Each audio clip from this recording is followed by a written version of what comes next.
Chapter 5. Karma Nemesis and the Way to Redemption. How can one escape from the grip of one's own blood type and the ensuing clouding of the consciousness? Hermes' answer is, therefore do not allow yourself to be carried along by the violence of the stream, but let those among you who are able to reach the harbour of salvation make use of the countercurrent to put into port. Look for him who will take you by the hand and lead you to the gates of the gnosis, where the clear light shines, in which there is no darkness, where no one is drunk, but all are sober, and look up with their hearts to him who wishes to be known. But listen well. His voice cannot be heard, and his name cannot be pronounced, nor can material eyes view him. Only the spirit soul is capable of so doing. That is why you should first tear up the garment you are wearing, the fabric of ignorance, the basis of malignity, the fetter of corruption, the lightless prison. Are we then to look for a teacher, for a master, or an adept who will accept us as pupils, as is customary in the world around us? Are we then to enter into personal ties? Are we to look for someone whom we can follow as an authority?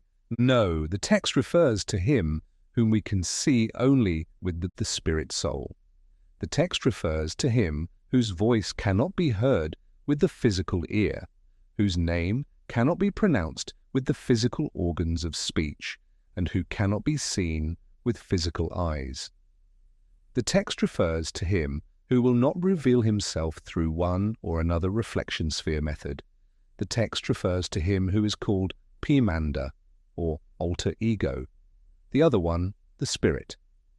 You will have to seek the guide who is not to be found on the horizontal level of dialectics, and this guide wishes to take you by the hand.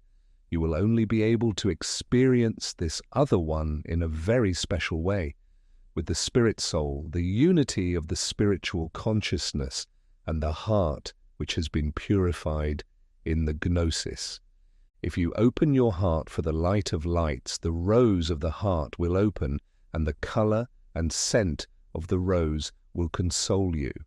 If you follow that light in accordance with its aims and essence, and if you cause it to circulate in your system right through all the obstacles and against the intoxicating stream, you will be able to fix the nucleus of the light in the heavenly heart, in the open space behind the frontal bone.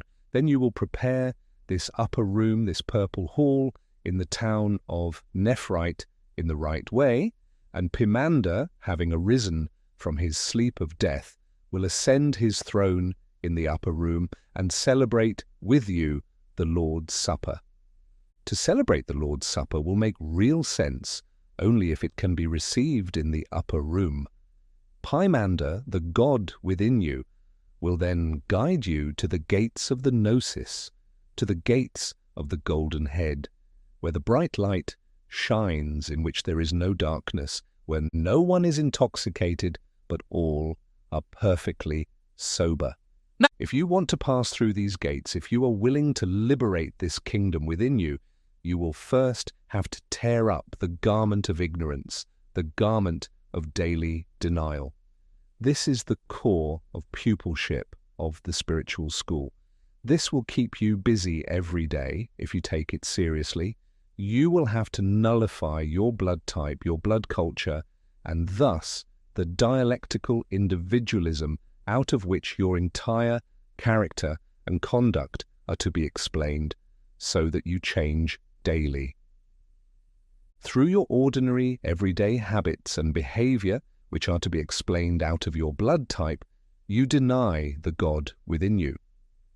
We are not alluding to exceptional behavior, to exceptionally bad or evil things. No, we are emphatically aiming at your everyday attitude to life as determined by your character and blood type.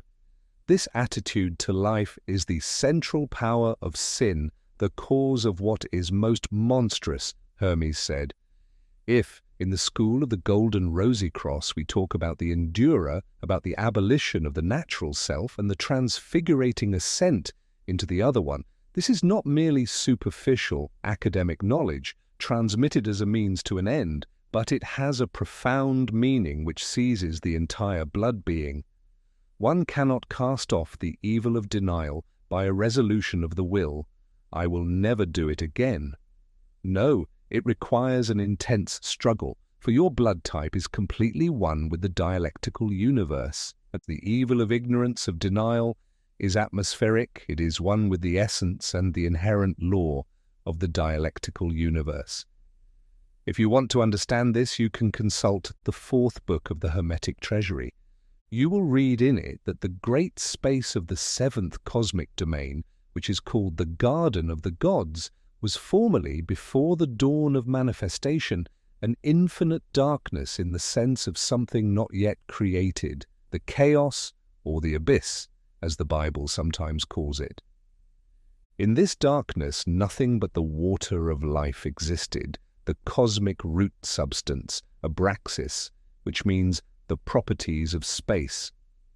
When the day of creation dawned, the holy light rose out of the darkness. The properties of the cosmic root substance freed themselves, and from the nature of darkness, several nature powers separated themselves, which Hermes called gods, or rectors.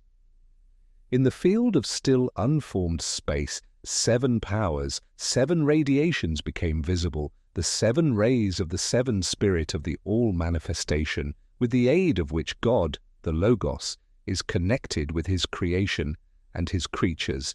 Under the influence of the rays of the 7 light, in their unlimited diversity and multiformity, the whole of creation burst into a magnificent garment of colors and shapes, while the universe, ordered by the breath of creation, was kept in motion by a circulation of divine spirit radiations.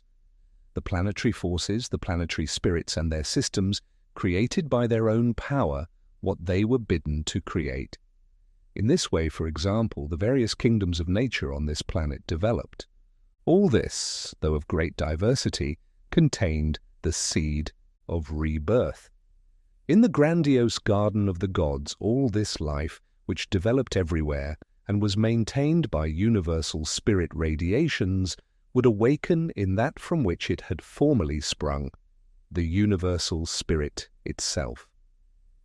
In this way, the entities who once could be called men, in the true sense of the word, also came forth out of the womb of eternity. The word man is derived from manas, which means thinker, someone who knows the truth and wisdom of God and who knows God's plan. The men of the beginning were called to fulfill the divine laws in the vast universe of the 7th cosmic domain, to put the knowledge of God's plan into practice with the aid of what was made available to them by the creations of the nature gods, the rectors.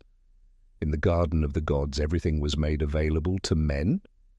It was granted to them to multiply by splitting the spirit, which means as God out of God, as spirit out of spirit. In this way, the universe of the 7th cosmic domain was filled with glory. There is a universally applicable law of nature which links together everything in the entire universe and organizes all the multiplicities of creations and forces, movements and actions into one single faculty. This law of nature can be described as a key power. It is a tremendously powerful faculty. In mythology, this primordial power, this basic law of creation, is called nemesis, which means that it always remains the same, that it cannot be affected. That is why in the Greek world of ideas, Nemesis is referred to as the goddess of avenging justice, who punishes vice and persecutes every misdemeanor and every delinquency. Another name for this primordial power is karma. As a principle, it is absolute and unchangeable. That is why it was once said in the universal doctrine that karma nemesis creates peoples and mortals. But once created, it is they who make karma nemesis either a fury or a rewarding angel. Indeed, wise is he who venerates nemesis. In its undeviating immovability, this arch-power of the all, as the logos of nature, keeps the great plan of God absolutely safe. The Spirit of God radiates a plan into the abyss. The power of the Spirit awakens the power of nature, and the all begins to move and manifest itself.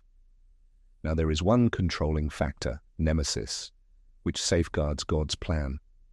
It is a power that knows no negotiating, radiates no wisdom, no good and no evil, no positivity nor any negativity. It is a power that only maintains the will of the Logos, right through all deviating or opposing influences. If you consider this, you will see that it is overwhelmingly magnificent. God's plan is upheld eternally. It cannot be affected. It will be carried out. But at the same time, what an enormous danger it brings with it. Whenever you violate the law of nemesis, it corrects you. It appears as the avenger, as fate. Fate, or blind fate, is the name by which we best know nemesis. That is why nemesis is represented as a goddess with a bandage over her eyes. Perhaps you will now understand what happened in the distant past. Part of mankind abandoned the wisdom of the Spirit and experimented on its own. At the same moment, Nemesis appeared as the correcting one. God cannot forsake the works of his hands. The correcting law of nature appeared. In this way, the fire of disaster was ignited in the vast universe. The violation of the law was answered by the fire of fate. In this maelstrom, man was cut off from the Spirit. In this state, he was man, manas, thinker, only in name. In his lack of wisdom, he began to serve the various gods of nature. But however each planetary deity, each planetary power of nature differs from every other, these powers of nature cannot do otherwise than accomplish their mandate of creation. Since the planetary powers are servants of mankind, you can imagine how, through a degenerated mankind, the planetary powers were continually pushed out of equilibrium and consequently were corrected by fate, by nemesis. So worlds perish through fire, so unholiness invokes new unholiness and counter-natural forces. So mankind stands in the atmosphere of the malignity of ignorance, ignorance of the original human state of life. So every microcosm possesses in its auric being a still unpaid bill of fate, of nemesis, a bill which must be paid down to the last penny. And whenever one makes a partial payment against this bill by means of one's fateful course through the nature of death, one almost always develops a new debt. All of you know karma nemesis very well. How can you escape from this circle of the doomed? Nemesis will not help you. She never has. She cannot do so. She only corrects. She only demands retribution, but without any hatred. However, a way of redemption does exist. The spiritual school seizes every opportunity to speak about it. Whenever it does not preach, it does not seek to offer edifying words and doctrines. It continually emphasizes that if you want to escape your fate, you will actually have to go the way of redemption. You will need to begin to rend the garment of ignorance to annul your blood type, for it contains the cause. The universal path of redemption is again shown to you. Therefore, walk this path. Rend the garment of daily denial you are wearing. If you do so, you will begin to make peace with Nemesis, with the goddess of avenging justice.